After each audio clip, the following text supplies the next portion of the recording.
They didn't just hurt you. They made you question yourself. They walked away like it meant nothing while you sat there trying to figure out if you were the problem. Sound familiar? Good, because today I'm going to show you what to do when people cut deep, not with knives, but with words, betrayal, manipulation, or silence. And if you've ever been hurt by someone you trusted, you're not broken. You're waking up. And that pain, it's not the end. It's your beginning. Because here's the truth, no one tells you people hurt others to maintain control. It's rarely about you, it's about them. Their fear, their ego, their chaos. But when you let that pain take root and define your behavior, you hand them the power. You let the wound become your identity. And that is where we stop today. Because if you want to be unshakable, if you want to walk through fire and still stand tall, then you have to handle pain with precision. You don't react emotionally, you respond strategically.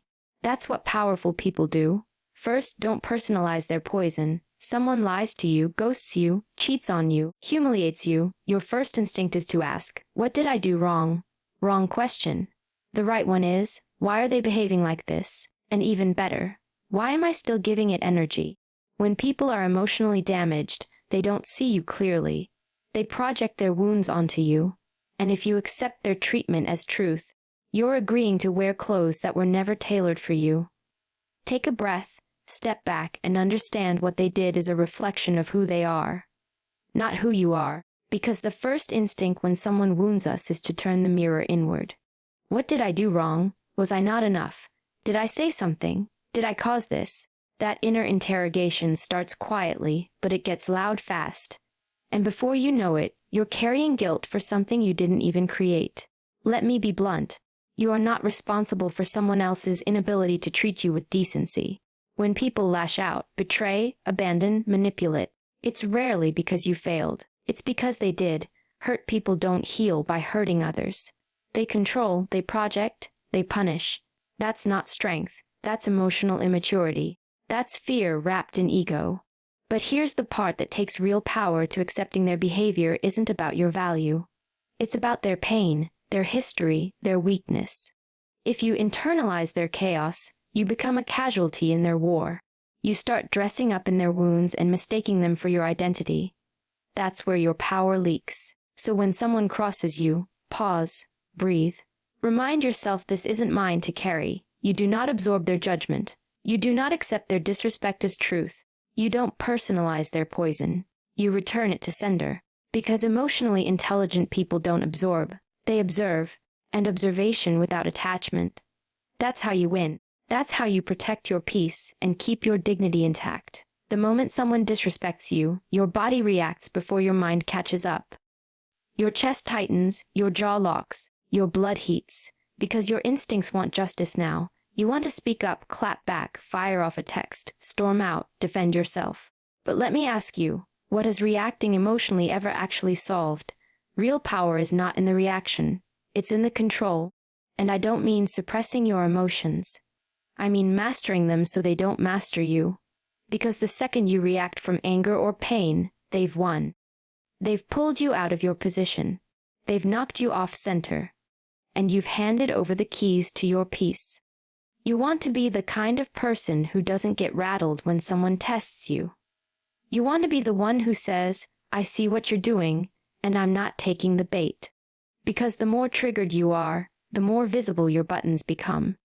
And trust me, once people see what gets to you, they'll keep pressing it. You don't owe anyone an instant reaction, not a text back, not an argument, not even an explanation.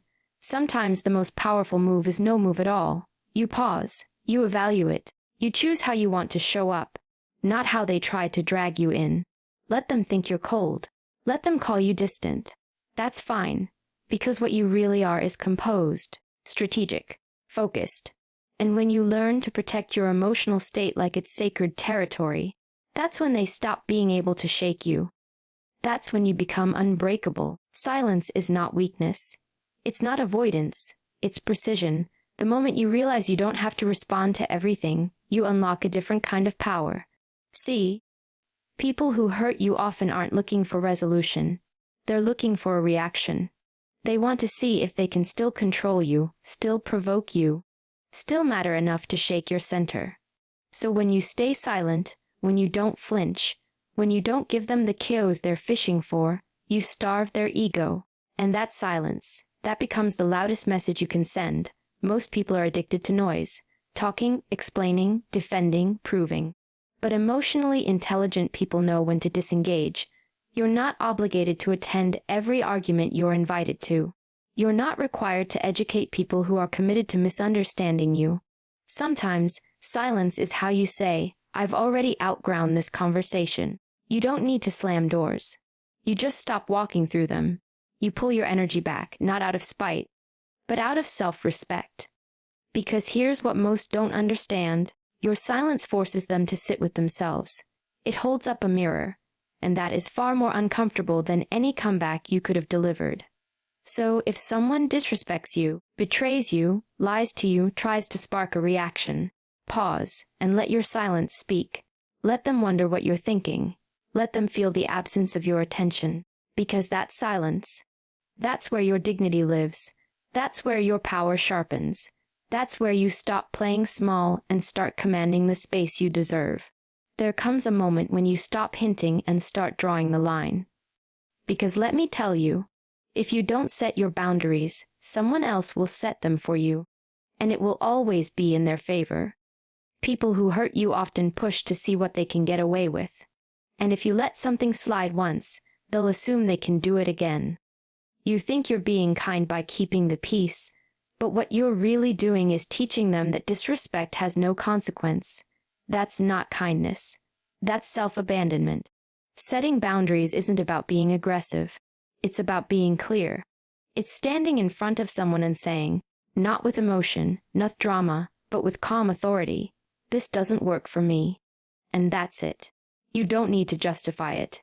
You don't need to explain your childhood, your trauma, or your nervous system.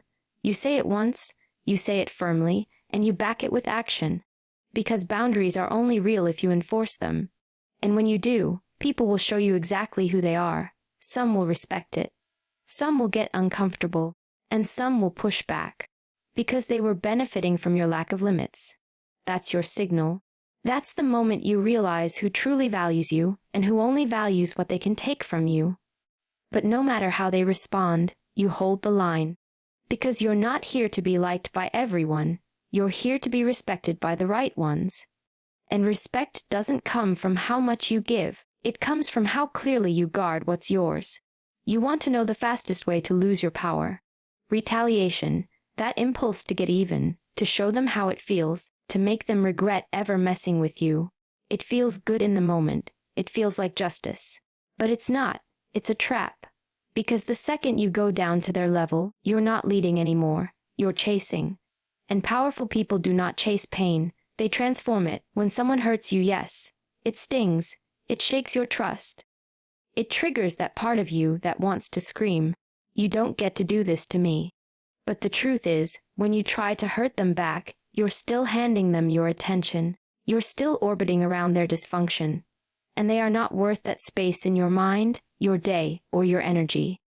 You're not here to win petty wars. You're here to build an unshakable life. So instead of asking, how do I make them pay? Ask, how do I use this to become even more untouchable? You level up. You sharpen your focus. You pour into your growth, your goals, your peace. That is how you win. Because when they look up and realize they no longer affect you, when they see you thriving without them, succeeding beyond them, healing past them, that's the kind of silence that burns. That's the kind of evolution that makes noise without a single word. So don't get dragged into their drama. Don't seek revenge. Get results. Turn the pain into your discipline. Turn the betrayal into your boundary. Turn the setback into your rebirth. That's how the strong move. That's how you rise. You want to know what real self-worth looks like. It's not loud. It's not dramatic. It's quiet, solid, and unshakable. It's when someone mistreats you and you don't fall apart. You step back and say, I deserve better than this. Not because you're arrogant, but because you're awake. Because you've done the inner work. Because you know exactly who you are and what you bring to the table. And that's the thing. People who try to hurt you often do it to chip away at your sense of self. They want to make you doubt it. They want to shrink you down to a version that's easier for them to manipulate. And when you don't know your worth, you play along, you shrink, you question, you over-explain, you stay. But when you stand in your self-worth, you become immovable. You stop arguing with people who refuse to see your value. You stop begging for closure. You stop trying to convince someone that you're worthy of basic respect. Because someone who knows their value doesn't explain it. They embody it. They walk away from disrespect without needing applause. They don't chase validation because they already have it, internally.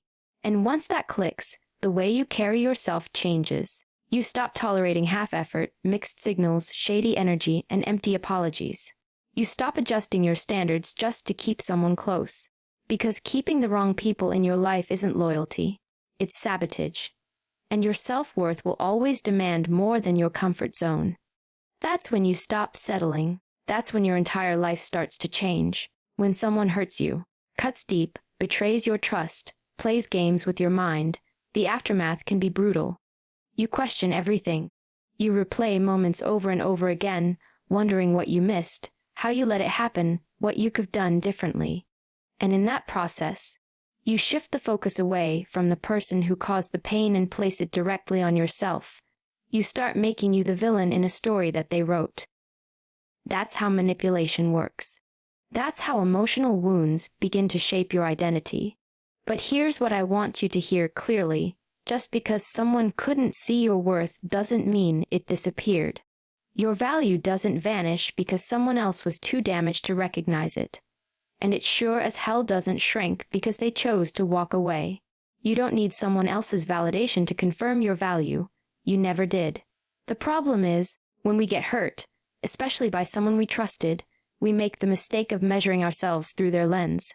And most of the time, that lens is cracked, distorted, covered in their own insecurities, projections, and unresolved trauma.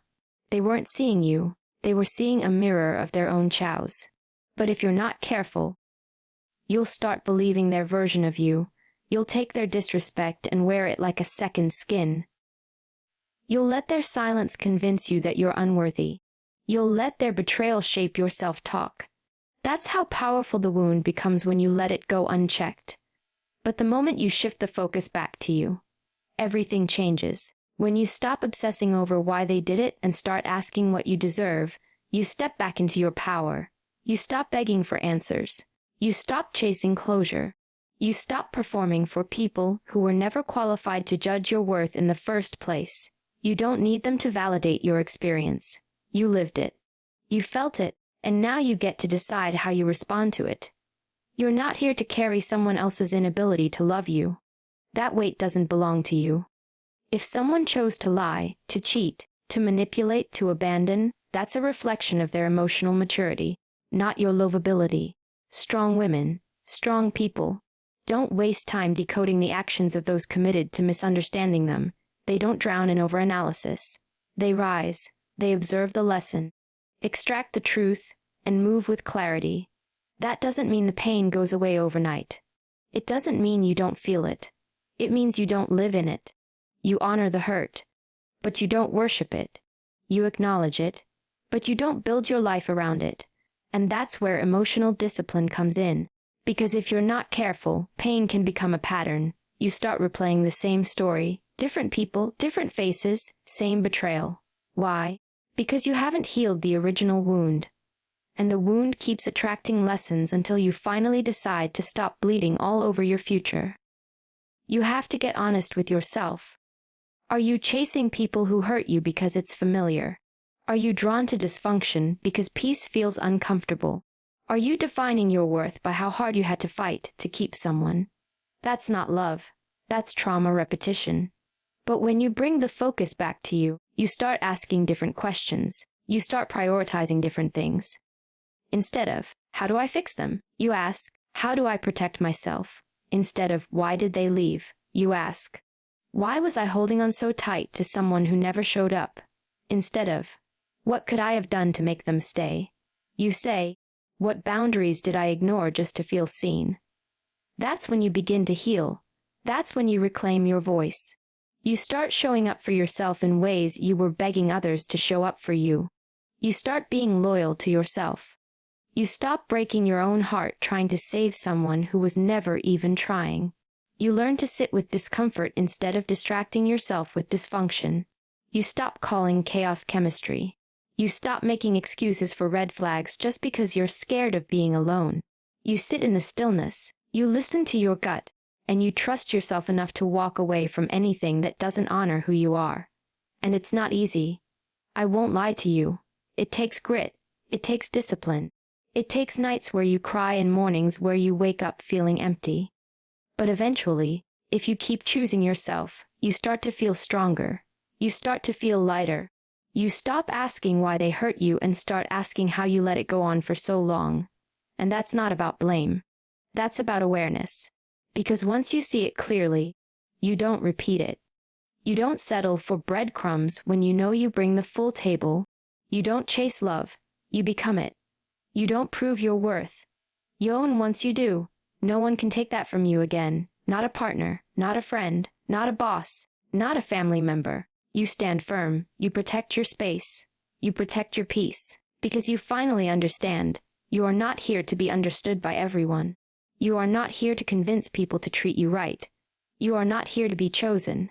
You are here to choose yourself over and over and over again.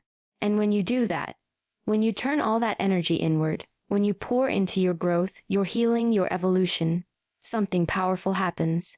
You stop being attracted to pain. You stop needing validation. You start living from a place of clarity. And you become someone who's not just healed. You become someone who's unavailable to the things that once broke you. You're not better. You're better. You're not cold. You're calm. You're not guarded. You're grounded. And that's what makes you unstoppable. So let them do what they do. Let them ghost. Let them lie. Let them walk away. Let them try to twist the narrative. That's fine. You don't need to respond. You don't need to explain. You just keep growing. Keep rising. Keep showing up for yourself in ways no one else ever did. Because the truth is, the way you treat yourself becomes the standard for how the world treats you. And once you master that, no one can hurt you the same way again. Because you're no longer waiting to be chosen.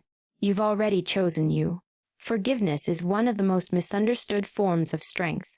People think it means letting someone off the hook. That it means you're weak. That you're okay with what happened. But that's not what forgiveness is. Forgiveness is not saying, what you did was fine. It's saying, I'm no longer carrying it.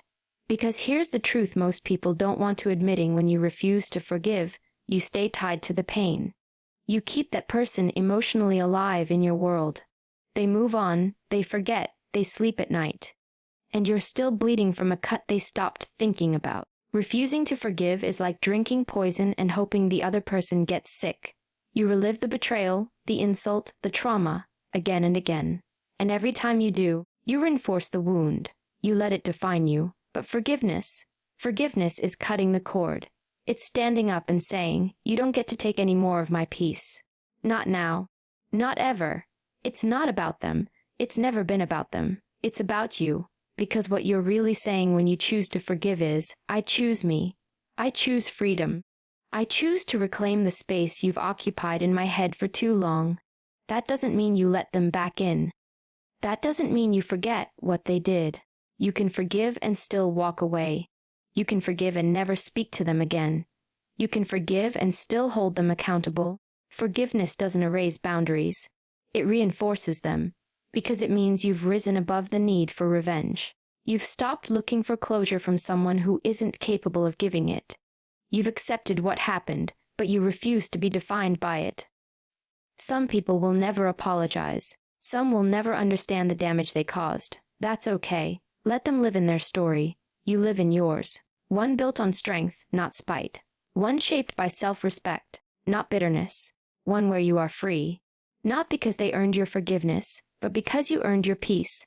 And peace isn't passive. It's not soft. It's fierce. It's earned. And when you choose forgiveness, not for them but for yourself, you break the cycle. You heal. You rise. You win. There comes a point where you have to stop giving your energy to what broke you and start investing it in what builds you.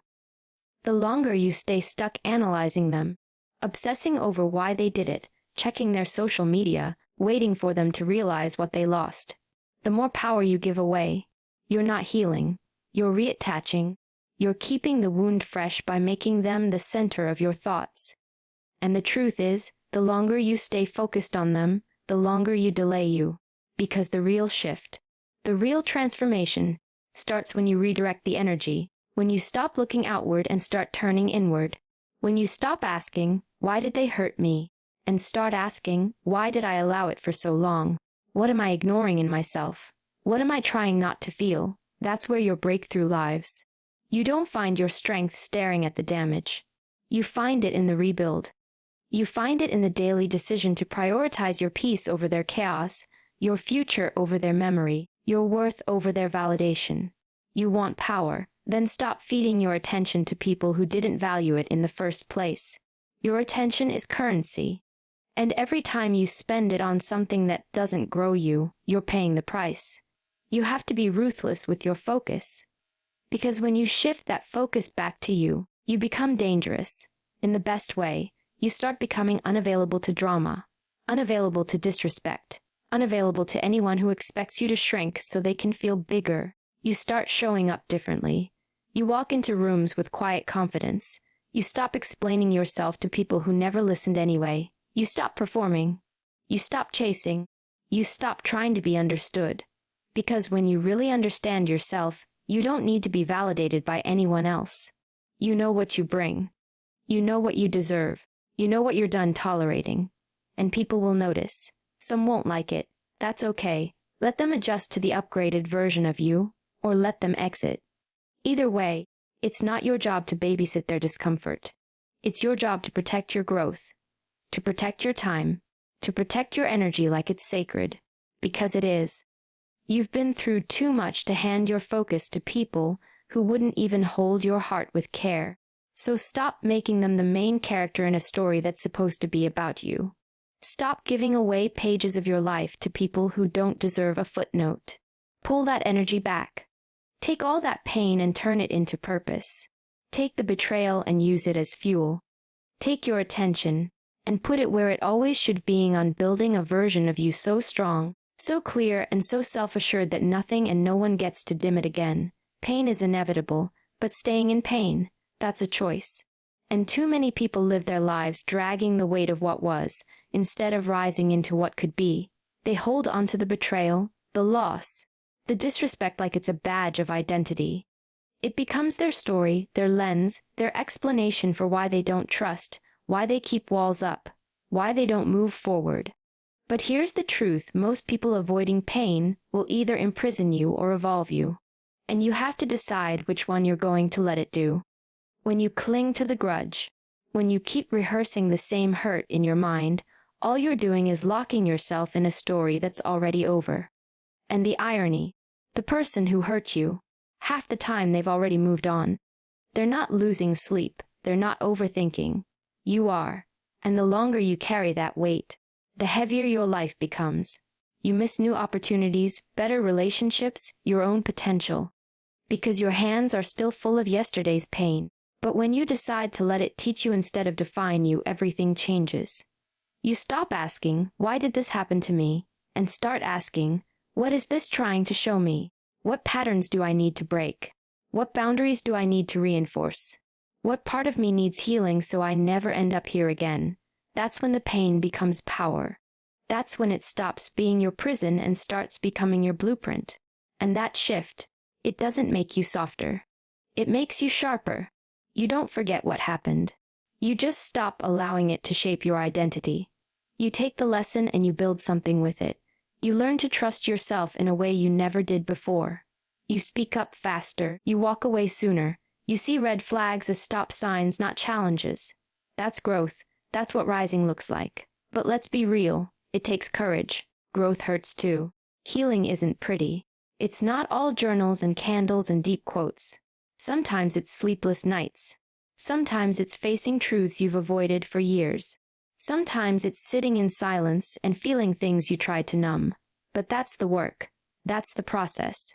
And if you want to evolve, you have to stop avoiding the fire and walk straight through it. Because what's on the other side is worth it. You weren't meant to stay wounded. You weren't meant to stay small just because someone couldn't love you right. You were meant to grow beyond that.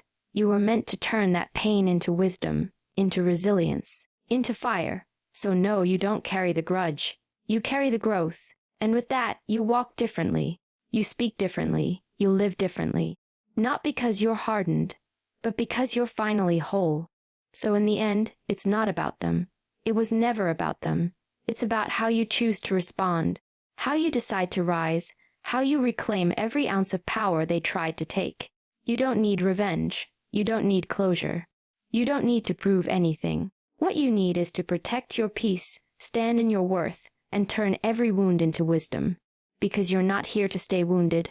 You're here to evolve, to grow, to lead yourself out of the fire stronger, smarter, and more unshakable than ever. Let them watch, let them wonder, but never, ever let them define who you are. That's your job, and now, you're ready.